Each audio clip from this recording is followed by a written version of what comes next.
Hello friends, सी programming सीखने की इस सीरीज में आज हम देख रहे हैं बिटवाइज ऑपरेटर्स का डेमोन्स्ट्रेशन। हमारे पास टोटल 6 बिटवाइज ऑपरेटर्स हैं, जिनमें से bitwise and, bitwise or, bitwise exclusive or, shift left and shift right binary bitwise operators हैं और one's complement unary bitwise operator है। ऑपरेटर्स का नाम बिटवाइज ऑपरेटर होने की वजह से वो बिट लेवल पे काम करते हैं और बिट लेवल में आइदर 0 और 1 होता है। तो अगर दोनों के दोनों बिट 1 होते हैं तो बिटवाइज एंड हमें 1 आउटपुट देता है और दोनों में से एक भी बिट अगर 0 होता है तो बिटवाइज एंड हमें 0 आउटपुट देता है। दोनों के दोनों बिट अगर 0 होते हैं तो बिटवाइज और हमें 0 आउटपुट देता है और एक भी बिट अगर 1 होता है तो बिटवाइज और हमें 1 आउटपुट देता है। बिटवाइज एक्सक्लूसिव और है वो अगर दो डिफरेंट बिट होते हैं, यानी एक बिट 1 होता है और एक बिट 0 होता है तो हमें 1 आउटपुट देता है और दोनों बिट सेम होते हैं, यानी अगर दोनों बिट 0 होते हैं या दोनों बिट 1 होते हैं तो वो हमें 0 आउटपुट देता है। अब वंस कॉम्प्लीमेंट की बात करें तो अगर बिट हमारा 1 होता है तो वंस कॉम्प्लीमेंट हमें 0 आउटपुट देता है और हमारा बिट 0 होता है तो वंस कॉम्प्लीमेंट हमें 1 आउटपुट देता है। Bitwise operator either binary either unary operator होने की वजह से हमें दो इनपुट की जरूरत पड़ेगी और वो दो इनपुट में सबसे पहले डिक्लेयर कर लेता हूं इंटीजर a एंड b और उन दोनों इनपुट के ऊपर हम कुछ ऑपरेशन परफॉर्म करेंगे और बाद में जो रिजल्ट आएगा उसके लिए हम एक और वेरिएबल लेंगे जो मैं c करके डिक्लेयर कर देता हूं। उसके बाद हम clr scr लिखते हैं ताकि हमें कोई प्रीवियस आउटपुट दिखाई ना दे और लास्ट में हम गेट ch लिखते हैं। अब दो इनपुट हम यूजर के पास से लेंगे तो उसके लिए हम लिखेंगे printf enter a और उसके अप्रोप्रिएट scanf फंक्शन लिखेंगे जिसके अंदर हम लिखेंगे %d एड्रेस ऑफ a। वही सेम कोड मैं दूसरे इनपुट के लिए भी लूंगा और उसके अंदर मैं लिखूंगा enter b और scanf फंक्शन के अंदर एड्रेस ऑफ b। अब हमारे पास दोनों इनपुट रेडी है तो हम अब सारे ऑपरेशन परफॉर्म करके देख लेते हैं। तो सबसे पहला ऑपरेशन हमारा होगा c is equals to a and b, second c is equals to a or b, third c is equals to a XOR b, fourth operation हमारा होगा c is equals to complement of a, उसके बाद c is equals to complement of b, उसके बाद c is equals to a left shift b और उसके बाद c is equals to a right shift b।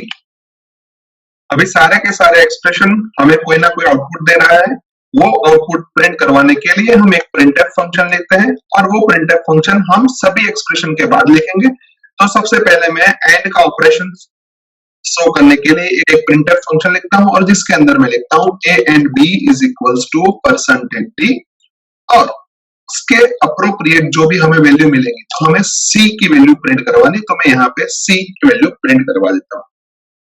अभी ये स्टेटमेंट में बाकी सारे ऑपरेशन के बाद में लिख देता हूँ ताकि हमें अप्रोप्रिएट आंसर मिलता है या नहीं मिलता वो हम चेक कर सके।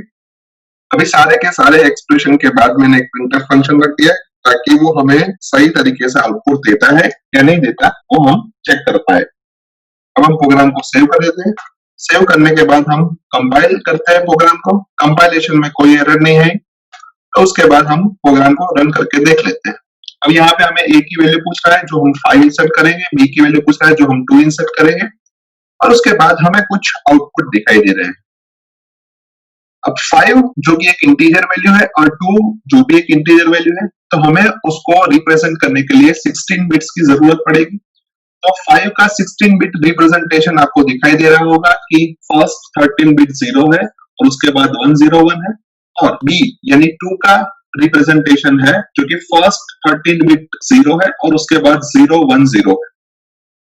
अब 1 to 1 यानी एक फर्स्ट बिट का एंडिंग फर्स्ट बिट के साथ, सेकंड बिट का एंडिंग सेकंड बिट के साथ ऐसे करेंगे तो आपको आउटपुट के तौर पे सारे के सारे 0 मिलेंगे जो कि 0 के इक्विवेलेंट वैल्यू है, यानी 5 एंडिंग 2 का आउटपुट 0 मिलेगा। उसके बाद हमने और ऑपरेशन लिखा है तो और ऑपरेशन के अंदर आप देखोगे कि लास्ट 3 बिट्स है उसके अंदर कम से कम दोनों में से एक बिट तो 1 हमें दिखाई दे रहा है। इसी वजह से वो लास्ट 3 बिट का आउटपुट हमें 1 देता है और बाकी सारे बिट का आउटपुट 0 दे रहा है। तो इसी वजह से हमको आउटपुट के तौर पे ए और बी का आंसर 7 मिलेगा। उसके बाद एक्सक्लूसिव और का आउटपुट हमें देखना है। तो एक्सक्लूसिव और के अंदर अगर दोनों बिट डिफरेंट है तो आउटपुट 1 मिलता है और दोनों बिट सेम है तो आउटपुट 0 मिलता है। इसी वजह से लास्ट के 3 बिट में हमें 1 मिल रहा है आउटपुट और उसके पहले के सभी बिट के अंदर हमें 0 0 आउटपुट मिल रहा है। और अगर हम उसका डेसिमल इक्विवेलेंस करें तो हमें 7 आउटपुट मिलेगा, जो कि यहाँ पे हमें दिखाई दे रहा है। नेक्स्ट हमारा ए का वंस कॉम्प्लीमेंट हमें करना है। तो ए का वंस कॉम्प्लीमेंट हम करेंगे तो 0 की जगह पे 1 हो गया है और 1 की जगह पे 0 हो गया है। अगर हमारा मोस्ट सिग्निफिकेंट बिट 1 है तो हमें उसको 2's कॉम्प्लीमेंट में कन्वर्ट करना पड़ता है और आप अगर उसको 2's कॉम्प्लीमेंट में कन्वर्ट करोगे तो वो 6 के इक्विवेलेंट बाइनरी बनेगी। अभी जो 6 के इक्विवेलेंट बाइनरी बनेगी उसके आगे आपको माइनस साइन ऐड करनी पड़ेगी क्योंकि इसका मोस्ट सिग्निफिकेंट बिट 1 है। नेक्स्ट हमें 2 का कॉम्प्लीमेंट फाइंड करना है। तो 2 के कॉम्प्लीमेंट के अंदर भी आप देख सकते हो कि हमें 0 की जगह पे 1 कर दिया है और 1 की जगह पे 0 कर दिया है। तो यहाँ पे भी हमारा मोस्ट सिग्निफिकेंट बिट 1 है और इसी वजह से हमको उसका 2's कॉम्प्लीमेंट फाइंड करना पड़ेगा और 2's कॉम्प्लीमेंट जो भी हमारा आंसर आता है वो 3 की बाइनरी के हिसाब से आता है। तो इसी वजह से हमारा आउटपुट -3 आएगा क्योंकि इसका मोस्ट सिग्निफिकेंट बिट 1 है। उसके बाद हमें लेफ्ट शिफ्टिंग देखना है। तो 5 का लेफ्ट शिफ्टिंग आप देखोगे तो 5 का लेफ्ट शिफ्टिंग हमें 2 बार करना है, यानी उसका मतलब क्या होगा कि हमने सबसे पहले 5 की बाइनरी लिख दी। अब उसमें जब हम फर्स्ट टाइम लेफ्ट शिफ्टिंग करेंगे तो हमारा जो एलएसबी है वो सेकंड मोस्ट एलएसबी पे आ जाएगा, second most LSB third most LSB पे आ जाएगा, third most LSB fourth most LSB पे आ जाएगा। ऐसे करके हम सारे के सारे बिट को शिफ्ट कर देंगे और जो हमारा एमएसबी था वो रिमूव हो जाएगा और लास्ट में जो लिस्ट सिग्निफिकेंट बिट की जगह पे हम 0 ऐड कर देंगे। अब सेकेंड राउंड में सेम प्रोसीजर होगी। तो सेम प्रोसीजर होने के बाद हमें सेकेंड राउंड का बाद जो आउटपुट मिलता है वो कुछ फर्स्ट 11 बिट है वो 0 मिलेंगे और उसके बाद 5 बिट है वो 10100 मिलेंगे और 10100 है वो हमारा 20 के इक्विवेलेंट आउटपुट है। तो हमें आउटपुट के तौर पे 20 मिल रहा है जो कि एकदम सही है। उसके बाद आप नीचे देखोगे तो एक फॉर्मूला लिखा है कि a left shift b is equals to a into 2 जो कि यहाँ पे हमारी a की वैल्यू 5 है और b की वैल्यू 2 होने की वजह से हम ऐसा बोल सकते हैं कि 5 इंटू 2 उसके बाद हम ऐसा भी बोल सकते हैं कि 2 यानी 4। तो हमें 5 इंटू 4 तो 5 इंटू 4 का आंसर 20 आता है। तो हमें जो आंसर मिला वो भी 20 है। तो एक क्रॉस वेरिफिकेशन के लिए हम इसका फॉर्मूला का यूज कर सकते हैं। उसके बाद जो राइट शिफ्टिंग है उसके अंदर जो हमारा मोस्ट सिग्निफिकेंट बिट है वो सेकंड मोस्ट सिग्निफिकेंट बिट पे जाएगा, second most significant bit third most significant bit पे जाएगा, थर्ड मोस्ट सिग्निफिकेंट बिट होगा वो फोर्थ मोस्ट सिग्निफिकेंट बिट पे जाएगा। ऐसे करके जो हमारा सभी के सभी बिट है वो राइट में शिफ्ट हो जाएंगे, यानी लास्ट में जो हमारा एलएसबी होगा वो वहां से रिमूव हो जाएगा और मोस्ट सिग्निफिकेंट बिट के अंदर जो वैल्यू थी जो कि हमारी यहाँ पे 0 है तो 0 ऐड होगी, अगर 1 होती तो 1 ऐड होती। तो यहाँ पे हमें आउटपुट के तौर पे दिखाई दे रहा है। तो फर्स्ट राउंड राइट शिफ्टिंग के बाद हमें हमारी आउटपुट कुछ ऐसा दिखाई दे रहा है कि फर्स्ट 14 बिट 0 है और उसके बाद में 1 0 है। अब सेकेंड राउंड राइट शिफ्टिंग जब भी होगी तो सेम प्रोसीजर फिर से हैपन होगी और वहां पे हम देख सकते हैं कि हमारे फर्स्ट 15 बिट 0 है और लास्ट में हमें 1 बिट में इन लिस्ट सिग्निफिकेंट बिट पे हमें 1 मिल रहा है। तो वो जो हमारा बाइनरी इक्विवेलेंट है वो 1 के बराबर है। तो हमें आउटपुट भी यहाँ पे 1 मिल रहा है जो कि परफेक्टली सही है। यानी अभी इसका क्रॉस वेरिफिकेशन कैसे होगा तो वो फॉर्मूला हमने नीचे लिखा हुआ है कि a right shifting b is equals to a divided by 2b। अभी यहाँ पे a की वैल्यू 5 है, b की वैल्यू 2 होने की वजह से 5 डिवाइडेड बाय 2 जो कि 2 की वैल्यू 4 होने की वजह से 5 डिवाइडेड बाय 4 और 5 डिवाइडेड 5 4 हमें 1 आउटपुट देगा। अभी हमें जो यहाँ पे 5 डिवाइडेड बाय 4 1.25 मिलेगा वो हमें कंसीडर नहीं करना है क्योंकि दोनों की दोनों वैल्यू इंटीजर होने की वजह से। अभी एक और बार प्रोग्राम को हम रन करके देख लेते हैं जहां पे हम a की वैल्यू -5 और b की वैल्यू 2 डाल के चेक कर लेते हैं। तो तो a की वैल्यू -5 डाली, यानी हमारा जो नंबर है वो नेगेटिव है, तो उसको हमें टूस कॉम्प्लीमेंट में कन्वर्ट करना पड़ेगा, क्योंकि मेमोरी में वो टूस कॉम्प्लीमेंट के फॉर्मेट में ही स्टोर होगा। तो उसका टूस कॉम्प्लीमेंट फॉर्मेट है, यहाँ पे आपको दिख रहा है कि फर्स्ट 13 बिट 1 है, उसके बाद 0 है और उसके बाद फिर से 2 1 है। अब पहला ऑपरेशन a एंड b का जो हम करने वाले हैं, जिसके अंदर आप देख सकते हो कि सेकेंड लास्ट सिग्निफिकेंट है, उसके अंदर हमें 2 बिट हमारे 1 है, तो वहीं पे हमें 1 आउटपुट मिलेगा, बाकी सारे के सारे केस में हमें 0 आउटपुट मिलेगा। तो वो हमारे 2 के इक्विवेलेंट होने की वजह से हमें आउटपुट 2 मिल रहा है।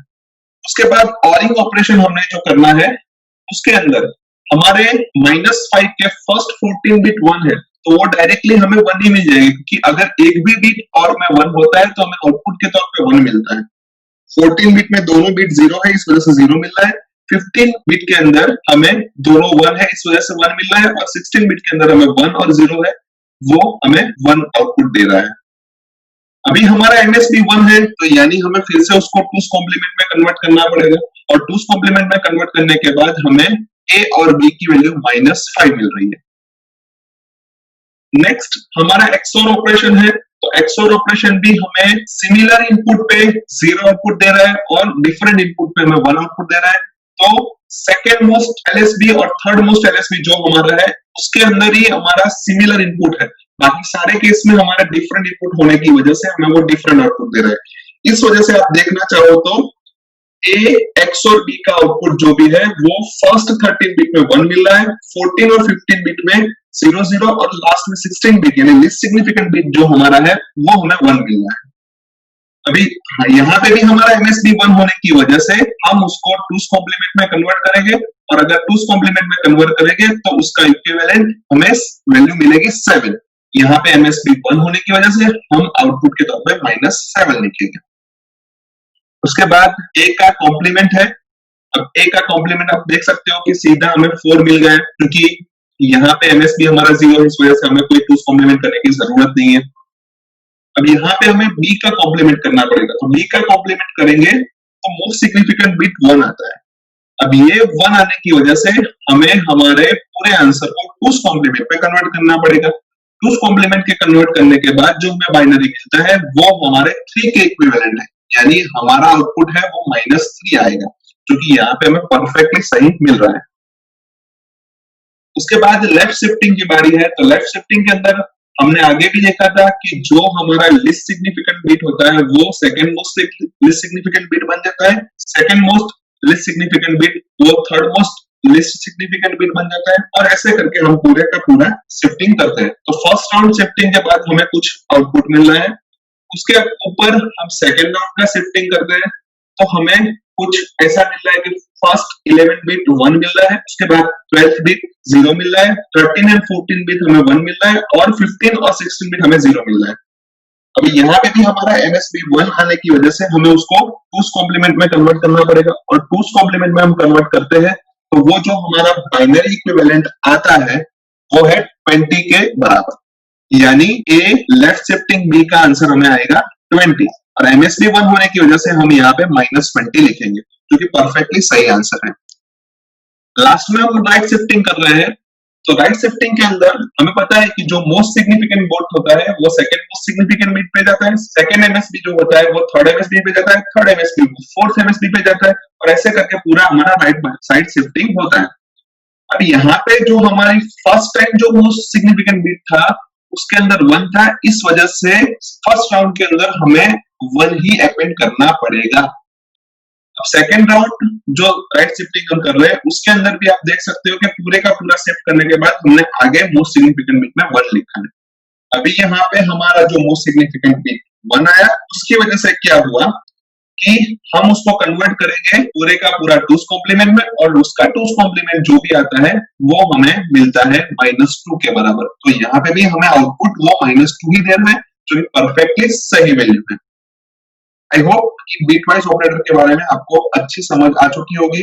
आज के वीडियो में बस इतना ही, नेक्स्ट वीडियो में फिर से मिलेंगे। Thank you.